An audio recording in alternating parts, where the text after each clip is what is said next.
میں اللہ کی قسم کھا کے کہتا ہوں کہ میرے نبی نے فرمایا نا, وہ یقین تھا. ہم کتنی بار دعا پڑھتے ہیں, مگر دعا پڑھ کے بھی کہتے ہیں پتہ نہیں قبول ہوگی نہیں ہوگی, پڑھ لیتے ہیں. یہ والی چیز نکال دیں. وظیفے ہمارے کیوں نہیں لگتے؟ لوگ کہتے ہیں وظیفہ پڑھ رہا ہوں مسئلہ حل نہیں ہو رہا, تعویذ لیا پھر بھی مسئلہ. تعویذ پہنتے وقت بھی خیال ہی ہوتا ہے چلو یار پہن لیتے ہیں, پتہ نہیں ہونا ہے نہیں ہو تو کچھ نہیں ہونا. وظیفہ پڑھ لیں اور کہہ رہے پتہ نہیں ہوتا. پہلے یقین لائیں. اچھا ڈاکٹر بھی یہی کہتے ہیں, یہ صرف اب یہ وظائف اور ان چیزوں میں نہیں, آپ اگر ڈاکٹر پر بھی یقین نہ رکھیں نا کہ یار اس کی دوائی پتہ نہیں کام کرتی ہے نہیں کرتی, کیونکہ بہت ساری چیزوں کے پیچھے یقین, ول پاور. بڑا خوبصورت جملہ میں نے کتاب میں پڑھا تھا کہ جو لوگ کہتے ہیں یہ ہو جائے گا ان سے ہو جاتا ہے, جو لوگ کہتے ہیں یہ نہیں ہوگا ان سے نہیں ہوتا ہے. کاش یہ بات سمجھ آ جائے آپ کو. ہو جائے گا, اب کر لو گے. بڑے بڑے کام لوگ کر جاتے ہیں, میں کر لوں گا انشاءاللہ, پتہ نہیں ہوگا نہیں ہوگا, ٹرائی کر لیتا ہوں, پہلے ہی سمجھ لو نہیں ہوگا. اندر حوصلہ تو لائیں نا, یقین تو لائیں. اگر رب پر ہی بھروسہ نہیں ہوگا تو ہم کدھر جائیں گے؟ اب ذرا سنیے گا کہ ایک ڈاکوؤں کا گروہ جو تھا ڈکیتی کے لیے ایک جگہ پہنچا, تو وہاں کھجور کے 3 درخت تھے. ایک درخت خشک تھا یعنی اس میں پھل نہیں لگے ہوئے تھے, دوسرا درخت پھلدار تھا. تو ڈاکوؤں کا سردار نے دیکھا کہ ایک چڑیا جو ہے وہ پھلدار درخت سے اڑتی ہے, خشک درخت پر جاتی ہے, واپس پھلدار درخت پہ آتی ہے, پھر خشک درخت پر جاتی ہے. تو اس نے کہا چکر لگائی جا رہی ہے, کوئی ماجرا ہے. تو اس نے غور سے دیکھا تو کیا دیکھا کہ وہ چڑیا جو ہے وہ پھلدار درخت سے جو ہے وہ کھجور لیتی ہے, اور جب خشک درخت پر جاتی ہے تو وہاں ایک اندھا سانپ منہ کھولے بیٹھا ہے. وہ چڑیا جا کر اس کے منہ میں کھجور ڈال کے آتی ہے, پھر دوبارہ جاتی ہے کھجور لا کر پھر اس سانپ کے منہ میں ڈالتی ہے.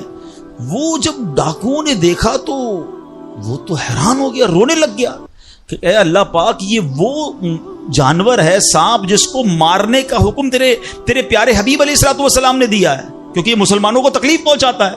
مگر تو نے جب اس کی آنکھیں لی تو اس کے رزق کا انتظام کر دیا, اور ایک چڑیا کی ڈیوٹی لگا دی کہ وہ جا کر اس کو کھانا پہنچائے. تو میں تو اشرف المخلوقات ہوں, میں تیرے بندوں کو لوٹ رہا ہوں, اے اللہ تو میری توبہ قبول فرما, میں آئندہ ایسا نہیں کروں گا. یہ رونے لگا.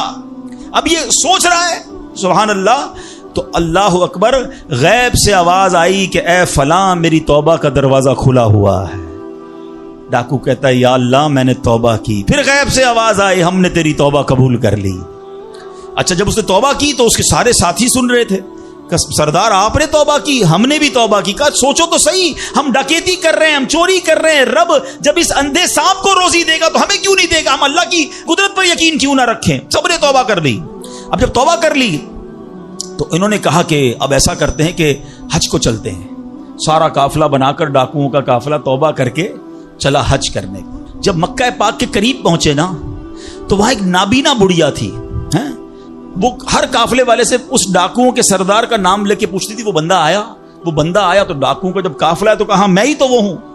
تو کہا یہ میرے کپڑے تمہارے لیے ہیں. بولا آپ مجھے کپڑے کیوں دے رہی ہیں؟ کہا میرا ایک بیٹا تھا اور وہ بیٹا جو ہے اس کے کچھ دن پہلے, بڑا نیک بیٹا تھا میرا, کچھ دن پہلے اس بیٹے کا انتقال ہوا ہے, یہ اسی کے کپڑے ہیں. 3 دن سے مسلسل نبی پاک علیہ الصلوۃ والسلام میرے خواب میں تشریف لا رہے ہیں اور فرما رہے ہیں کہ اس نام کا بندہ آئے گا, اس کو یہ کپڑے دے دینا. ہائے ہائے, ذرا سوچو تو صحیح, جب رب توبہ قبول کرتا ہے تو مرتبے کیسے بڑھا دیتا ہے. کاش یہ بات سمجھ آ جائے. اللہ سے بندہ جب دوستی کر لیتا ہے نا, اللہ پچھلے گناہ معاف فرما دیتا ہے, بلکہ اللہ راضی ہو جائے تو گناہوں کو نیکیوں میں بدل دیتا ہے. مگر کیسے اس ڈاکو کو توبہ نصیب ہوئی؟ یقین. کاش حرام کمانے والا, سود کا کام کرنے والا, کاش رشوت لینے والا, ڈاکہ ڈالنے والا, چوری کرنے والا یہ سوچے کہ میں کیوں کر رہا ہوں, ملاوٹ کرنے والا سوچے. اللہ پر بھروسہ تو رکھو یار, رب نے میرا نصیب لکھا ہوا, جو میرے نصیب میں مجھے مل کر رہے گا. کاش یہ بات سمجھ آ جائے. صدیق اکبر رضی اللہ تعالیٰ عنہ مسلمانوں کے پہلے خلیفہ, جب آپ نے یہ آیت پڑھی نا قرآن پاک میں, اللہ ارشاد فرماتا ہے وما من دابۃ فی الارض الا علی اللہ رزقها. اللہ فرماتا ہے اور زمین پر چلنے والا کوئی جاندار ایسا نہیں جس کا رزق اللہ کے ذمہ کرم پر نہ ہو. آپ فرماتے ہیں کہ جب سے میں نے یہ آیت پڑھ لی, خدا کی قسم میں نے روزی کی فکر کرنا چھوڑ دی ہے. کہ جب اللہ نے ہر کسی کا رزق اپنے ذمے پہ لے لیا تو مجھے کس بات کی ٹینشن ہے. کاش ہمیں یہ بات سمجھ آ جائے کہ ہمیں اب ذرا غور کریں. ابھی یہ اجتماع ختم ہوگا, اگر میں آپ سب کو کہوں کہ بتائیں آپ کے لیے کیا دعا کروانی ہے, تو تقریباً 70-80% لوگوں نے پتہ ہے کیا کہنا ہے؟ حضور روزی میں برکت کی دعا کر دیں، کاروبار میں برکت کی دعا کر دیں، نوکری نہیں لگ رہی اس کی دعا کر دیں۔ میں نہیں کہتا یہ دعا نہیں کرنی چاہیے، اللہ سے نہیں مانگیں گے تو کس سے مانگیں گے؟ لیکن کوئی تو کہے کہ میری ایمان پر موت کے لیے دعا کر دیں، میری قبر جنت کا باغ بن جائے اس کے لیے دعا کر دیں، میں آخرت میں جاؤں تو اللہ مجھ سے راضی ہو جائے اس کے لیے دعا کر دیں۔ فرق دیکھیں، میری اور آپ کی ٹینشن کیا ہے؟ دنیا، روزی، مال، حالانکہ اس کا وعدہ ہے، دانے دانے پر لکھا ہے کھانے والے کا نام، مجھے مل کر رہے گا، مگر اللہ نے مغفرت کا وعدہ نہیں کیا ہے۔ اس کی دعا کہاں ہے؟ اس کی ٹینشن کیوں نہیں ہے؟ ایسے کئی لوگ مجھے بھی ملے، آپ کو بھی ملے ہوں گے، یار رات کو نیند نہیں آ رہی، کیوں؟ بس یار کاروبار کی ٹینشن بہت ہے۔ کبھی زندگی میں ایک رات میری اور آپ کی ایسی گزری کہ اس ٹینشن میں نیند نہ آئی ہو کہ قبر میں جاؤں گا تو قبر جنت کا باغ بنے گی یا دوزخ کا گھڑا بنے گی؟ کلمے والی موت ملے گی کہ نہیں؟ جنت میں جاؤں گا یا دوزخ میں جاؤں گا؟ میزان عمل پر جب اعمال تولے جائیں گے، گناہ کا پلڑا بھاری ہوگا یا نیکیوں کا پلڑا بھاری ہوگا؟ یار آج جون جولائی کی گرمی، ہیٹ اسٹروک کی باتیں ہو رہی ہیں، 50 ڈگری میں حال برا ہو گیا، سورج 1 میل پر جب ہوگا اور لوگوں کی پیاس زبان سے باہر زبانیں آئیں گی، مجھے جام کوثر نہ ملا تو میرا کیا بنے گا؟ کبھی اس کی ٹینشن، اس کا وعدہ نہیں ہے، یہ اللہ سے دعا کرنی ہے، اس کے لیے کوشش کرنی ہے۔ ساری زندگی ایک ہی ٹینشن، چھوٹا گھر ہے تو بڑا کرنا ہے، کاروبار کو وسیع کرنا ہے، اور آمدنی، اور میں نہیں کہتا دعا نہ کریں، کوشش نہ کریں، خدا نہ خواستہ اس کا کوئی یہ مطلب نہ لے کہ چلو بھائی اب تو اللہ نے اپنے ذمہ کرم پر لے لیا تو اب کوئی کام کاج نہیں کرنا۔ نہیں، دنیا عالم اسباب ہے، اسباب کا کشکول لے کر بارگاہ الہی میں جانا ہے اور توکل والے انداز میں دعا کرنی ہے، تو اپنی رحمت کے سمندر سے ہمارے اسباب کے کشکول میں وہ ہماری روزی عطا فرمائے گا۔ اسباب اختیار ضرور کرنے، مگر اسی فکر میں زندگی تو برباد نہ کر دینا کہ سارا صبح سے لے کر شام تک ایک ہی ٹینشن۔ بھروسہ رکھے رب پر، یقین رکھے رب پر۔ آج حال یہ ہے، بچہ پیدا ہو جائے تو ٹینشن، او ہو اب میرا بچہ ہو گیا، اس کی آگے پرورش میں کیسے کروں گا، اس کی تعلیم کا کیا ہوگا، اور خاص طور پہ بچی پیدا ہو جائے تو ایسے بدبخت لوگ ہیں کہ اب جناب بیوی کو برا بھلا کہہ رہے ہیں، خاندان میں جھگڑے ہو رہے ہیں بچی کی پیدائش پر کہ اب اس کی شادی کیسے ہوگی، یہ تو بوجھ آ گئی ہے، معاذ اللہ۔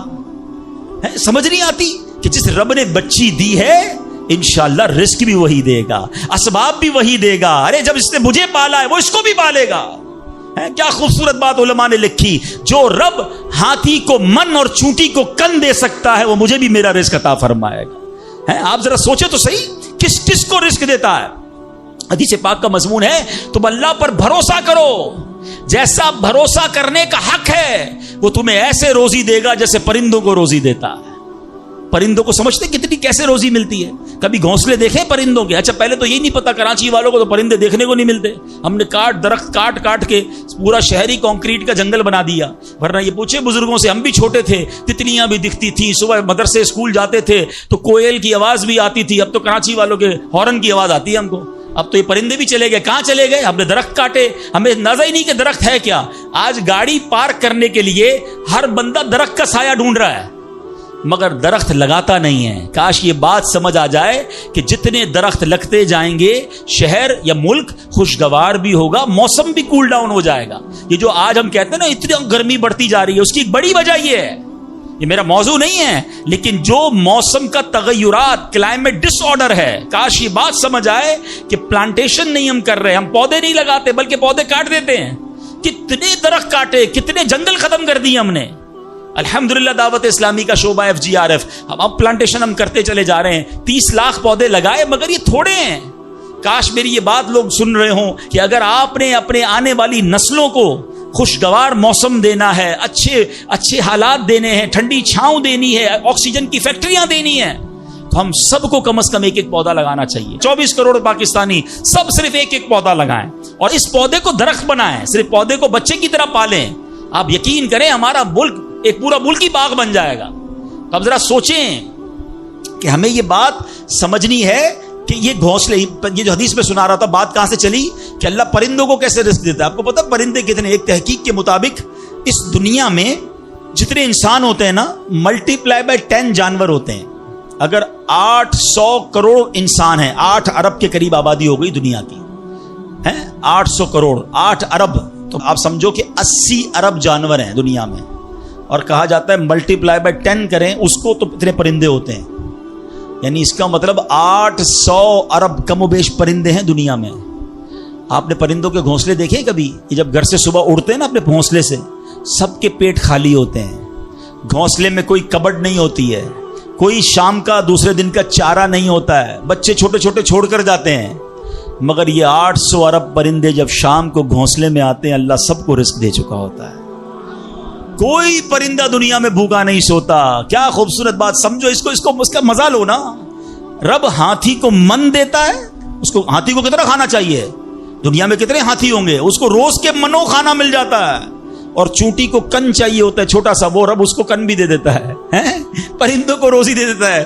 اور جو اشرف المخلوقات ہیں وہ ٹینشن کھا رہے ہیں، وہ کبھی بلڈ پریشر کی گولی، تو کبھی شوگر کی گولی، کبھی ڈاکٹر کے پاس، ٹینشن بہت ہے ڈاکٹر صاحب 2 سال بعد کیا ہوگا، مارکیٹ ڈاؤن۔ ارے بھائی تب سب چیزوں کا وعدہ ہے اور تم اس ٹینشن میں رہ گئے۔